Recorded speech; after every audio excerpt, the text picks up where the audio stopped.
Nothing can ruin your day like getting a ticket. If you want to keep Johnny Law and your insurance company happy, you better have working brake lights. That's where Earl's can help you. Our convenient and easy to install pressure activated brake light switches make it easy to add a brake light to almost any brake system. Whether you're building a race car, rat rod, off-road rig, or a custom cruiser, mechanically operated brake light switches can be tough to install, especially when you're not using the stock pedal system. Most aftermarket pedal systems, like the ones produced by Willwood, Tilton, and others, don't have provisions for a brake light switch. That leaves you stuck trying to fabricate brackets for a mechanical switch or modifying something from a factory application. And for you racers, depending on what type of racing you participate in, most tracks require that you have at least one working brake light for driver and track safety.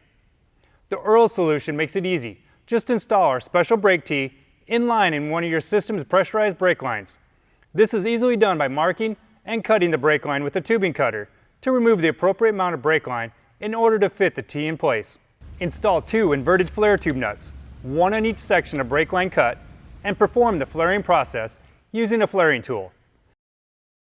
Thread the tube nuts into the appropriate ports in the tee and tighten to spec. Earl's tee has 3 port options available for connecting the brake lines. It can be used as a 3-way tee or block off one of the ports with a plug and use it as a 2-way.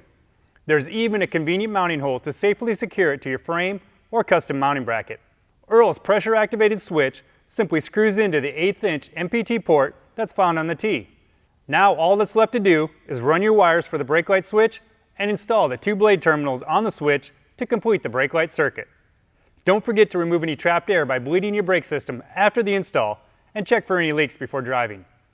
Now when you depress the brake pedal, the brake line is pressurized, which triggers the switch to close, completing the circuit and activating your brake lights.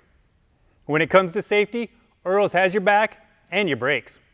Thanks for watching. For more information on Earl's full line of brake system components, visit our website at earls.com.